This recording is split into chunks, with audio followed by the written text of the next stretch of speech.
Hey guys, Robin Alex here, and it's been a year since the last video. We never got around to recording the other ones. We tried, but didn't happen, so we decided next year when I came, the following year when I came to his house, we'd be finishing up the movie. I think it's better we just do it together. Exactly.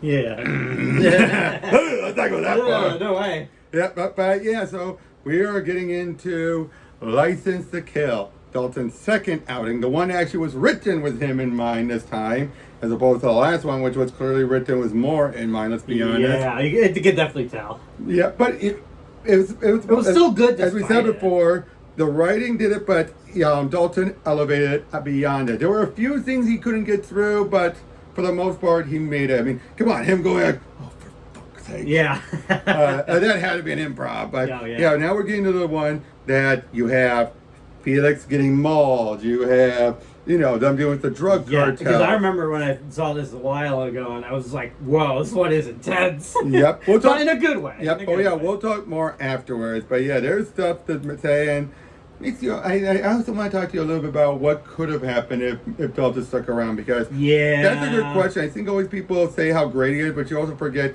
he only got lucked out because he only had 2. Yeah. But yeah, we'll see you guys in the other end. Hey guys, we just got finished it, and it's one of the best. Oh, this movie is so good. It really is. One of the best villains, Sanchez. He is great. He is great. It's like this tranquil fury in this guy, you know what I mean? Just this build up and how he's but like in the beginning, he comes across like this smart ass, like he's the swarmy, yeah. Yeah, like he's know-it-all. He's like, yeah. And he just sitting there's like, I'll pay $2 million for the guy who helps me out. You're not getting out of here. Mm-hmm. And what happens? He gets out. It's like a guy you love to hate, but it's like, this is one who has so much development for how he turns around, starting off as this super confident villain. Yeah, everyone's loyal to him. Yeah, and then just slowly, because of Bond, he deteriorates over time. To the point where he's like, and to the point where he kills one of his men by impaling him with a forklift. So yeah, he did kill him with a forklift. Yeah. But and one of the better Bond girls was Pam. Pam was very strong one. Yeah, no, we forget her name. No, we just found out. So we just Pam found it out. was really good. Yeah. Lupe, the other Bond girl, all right. She was serviceable. But yeah, the plot on this was really good. This is some of Bond at his most manipulative. I know. I think it's definitely one of the best of Bond, just because again it goes back to the spying stuff, and Bond has really. Let's start at the beginning. Mm-hmm. Bond and Felix, the actor from Live and Let Die. He's reprising his role. The only other Felix to do it twice until Craig. Yeah. They are taking down Sanchez, and they succeed in a pretty smart way. They actually hook up the back of the his plane, so it's like whoop, which is cool. And then they get put on their parachutes and they go to the wedding. That was great. It's such a total Bond thing. I love it. And Della, that's the Felix's fiancée and wife. She has a great chemistry with Bond. Yeah. Oh, absolutely. But then you're like, what's going on? Oh, it's in a tradition to kiss the bride. Yeah, it does. It does make you think a little. They get a little too touchy kissy with each other. I know. In my headcanon, they were former, she was a former Bond girl on a mission. Yeah. But Bond being like a good bro, he's like, here you go. Yeah, but that doesn't deny that was still there. Oh, yeah, of course. Yep, because she does have that vibe of a former Bond girl, doesn't she? Yeah, absolutely. Hey there. Yeah. We're filming at my house now, so you might see my cat pop up. Yep. So.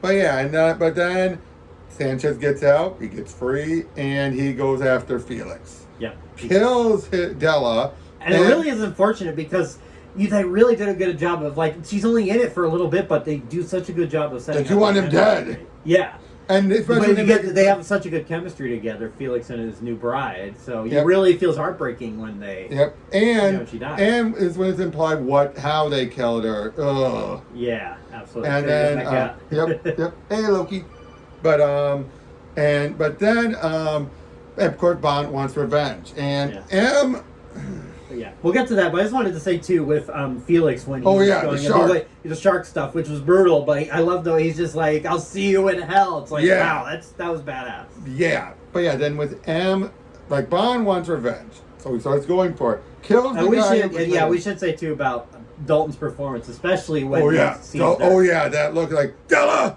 and then when he sees Felix, it's like you see this Bond is barely keeping it together. Yeah, he's like, Yeah, this is, again, so complicated. It's like, this is not like For Your Eyes Only that had a lot of spinning plates going on. Nothing like that. This one, very simple, very straightforward. And again, you just really, and because I said, Bond eventually decides, I'm going after revenge. And Q and M is having none of it. And M was at his most asshole-ish. Yeah, we're still not sure if it was a deliberate thing. I mean, given this M, it could have been. It could have been. But, oh. Yeah. See if Kitty's going to be the guest star here. Nope. Or did he just let it go? Because we won't know, and this is the last we'll see that actor. That's right. It was a weird way to go too, because he passed away, right? I think that he passed away. Yeah. Yeah. So I mean, they probably couldn't have, because who knows? I don't know. Who knows if he was alive, if he would have carried on. Oh, I think he would have if they did more Dalton. No, Goldeneye. No, I think he was gone by then. Yeah. But well, yeah. No, I'm just saying if they did continue with Goldeneye. Right. But and then so Bond then starts trying to find his way in undercover to try and take Sanchez out.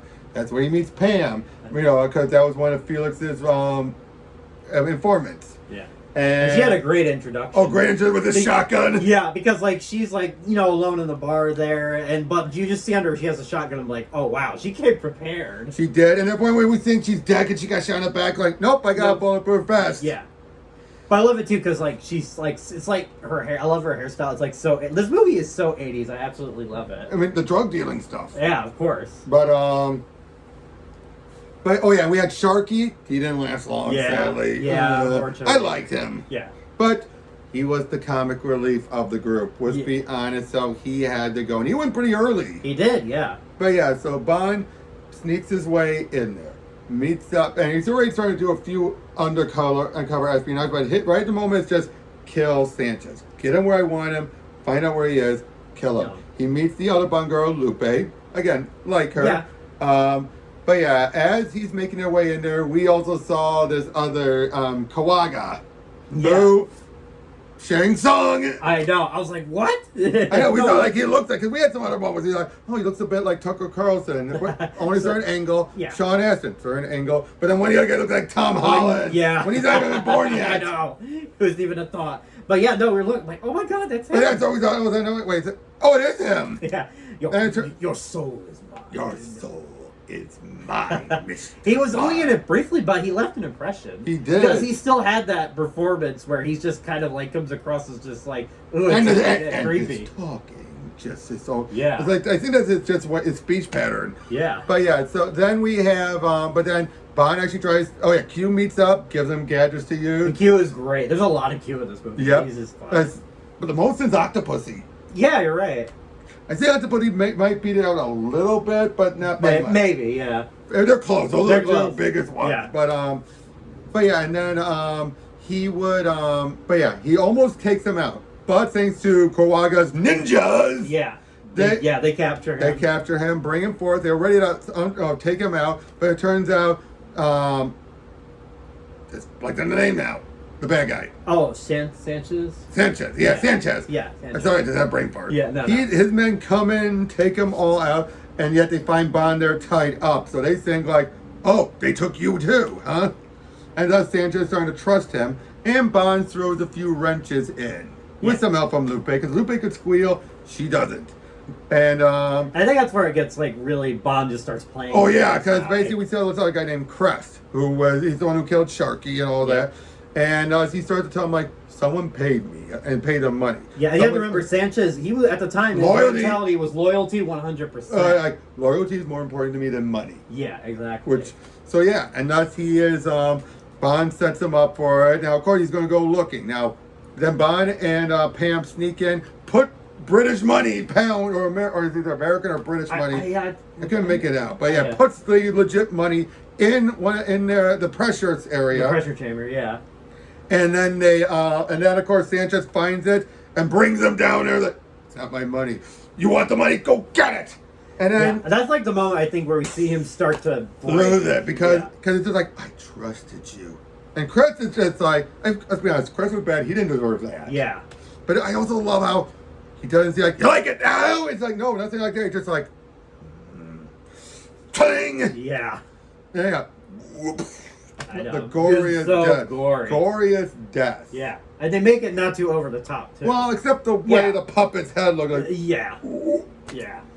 But even that, though, like, you needed it that big. Yeah. I think that would help, too, is the sound design. Like, it really got loud, and you really felt like It was less like a balloon and more just like you don't know what. Yeah. But yeah, and then, now, Bond had always saw Pam talking to one of, the general. Mm-hmm. And he thinks like, oh, that bitch. He thinks that, right? Yeah. And then, because you would think too, it's like, oh, it's just there have to be some Bond girl who double crosses her, but yeah, and that's Bond again. He just feels like he's already found out he screwed up one operation. The Hong Kong operation was Kawaga. Yeah. But then he finds out he botched the second one. Yeah, with Pam. Pam was trying to get the Stinger missiles from Heller, and thus once Bond heard that, he realized like, crap. My love for vengeance botched 2 operations. Yeah. And I don't like that. That's like that wake-up call moment, but that's the moment Bond realizes, I've already got him having my trust. And I've already gotten him to doubt his men. I got to use it to my advantage. Yeah. Find out where his drugs is, how he's going to sneak it in, all that stuff. Yeah, he can only go forward. Now, during this point, he's also dealing with one of his lackeys, played by Benicio del Toro, who is, oh, Lord. Yeah, he was he's a creep in it. He was a little weasel. Yeah, but yeah, they make their way in, to where, I don't think, just a little passing, we have this guru guy, you know. I know. He didn't really serve much. No, he didn't. He was just a means to it. And he survived it because he wasn't a bad guy. Yeah. I mean, clearly a bad guy, but not that bad a guy. Yeah. But basically Bond is there because, Sanchez trusts him. But then when Del Toro sees him, he's like, uh-oh. And you knew it. You knew it was the looks they exchange with her. The plan is an ingenious one. Mix it in gas and then filter it out. Yeah. Brilliant. Yep.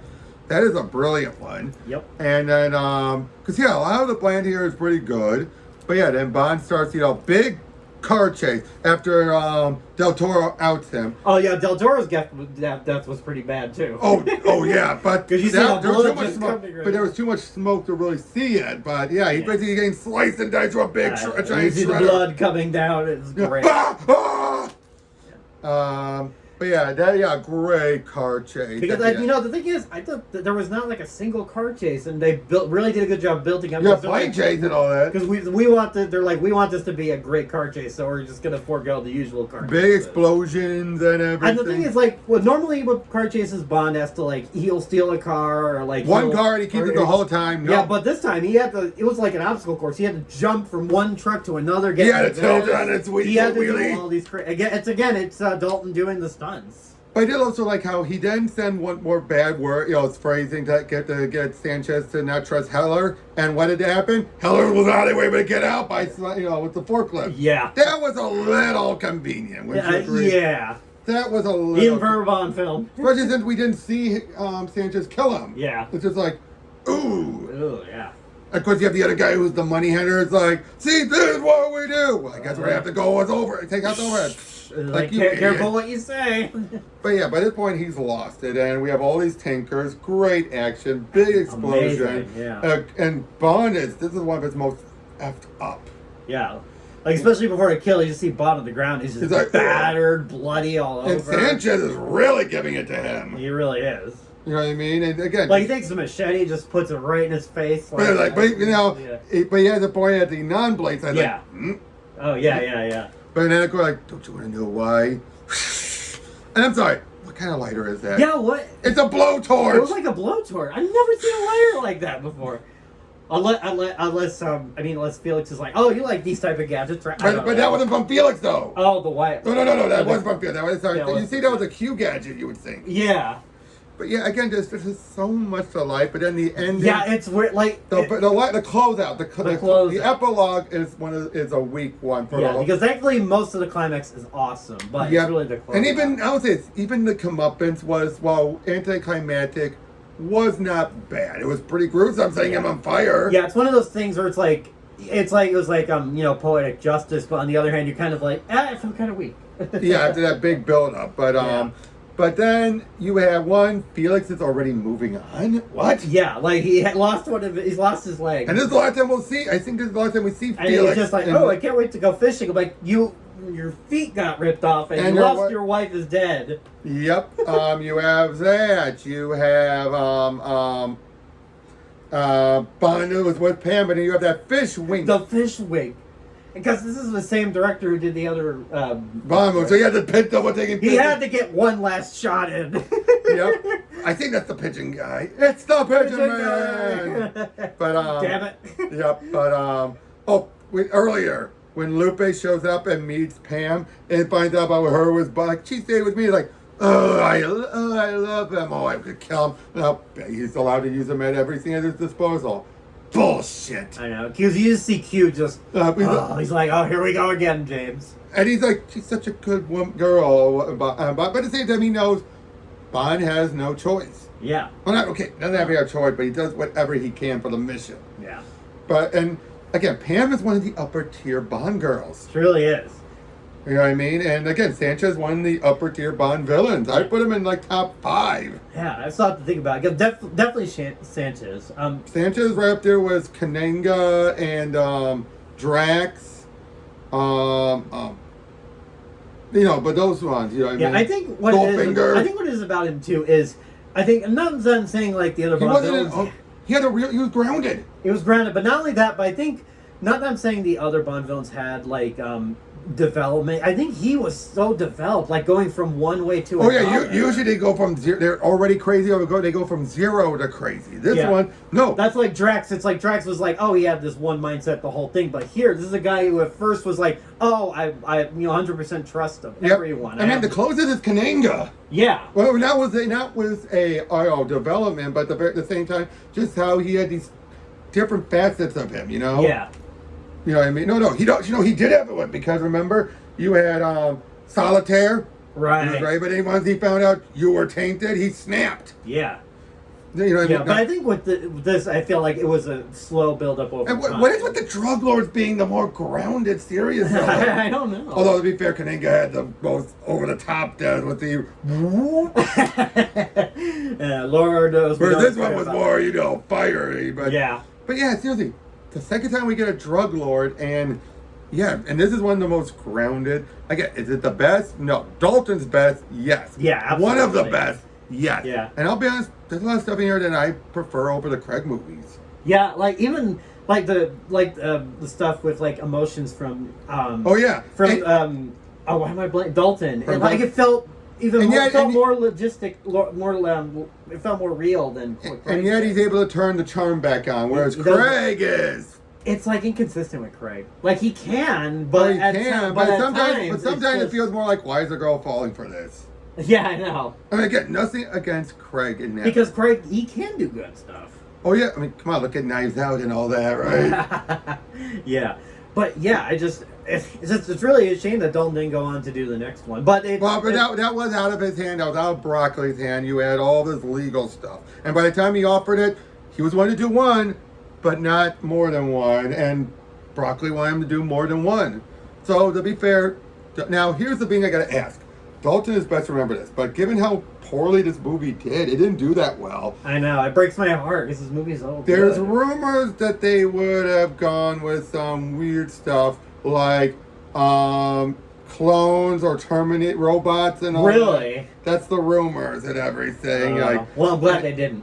Yeah, but they would. Let's be fair though, if it didn't do well, they probably would have gone more over the top. And I can't see Dalton doing it. So in a way, doing it this way kind of retains Dalton's awesomeness because we already saw that's Dalton's style. He can't do it like if Moore came back. I know Moore's too old by then. I'm just saying if he did, like it would more suit Moore. Yeah. This movie would not have suited Moore. Not at all.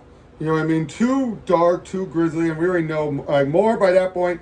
I mean, the closest he ever did besides kicking the car off was cutting the tie. Was that one guy in Man with a Golden Gun? Yeah. Oh, and I guess too when he was interrogating, I forgot who. Oh, again, that was Man with a Golden Gun again. And I think that's what turned him off to it. Yeah. Because that was when he was too much. And even you're just like asshole in it, but it also showed he can't do it. Yeah. Moore can't do angry Bond like that. I know. And more like, he seemed like such a swell guy. I just don't think that would... Yeah, no, he could do cold Bond. He can do cold Bond, but angry Bond, no. Connery could do angry Bond. Oh, God, Connery. Dalton clearly could do it. Yeah. Just about all of them but more can do angry Bond. Yeah. Well, maybe not Lazenby. Yeah. We didn't see enough of him, though, but yeah, because Moore just was too nice of a guy, too much of a grandfatherly. I know. Well, grandfatherly towards the end, but... Yeah. But again, overall, this was just really good. It was so good. Oh, yeah. Yep, next time on the Bond Marathon, anyway, we have... I am so excited for the next one. One of my favorites, GoldenEye. GoldenEye. Yep, we'll see you guys then. See you then.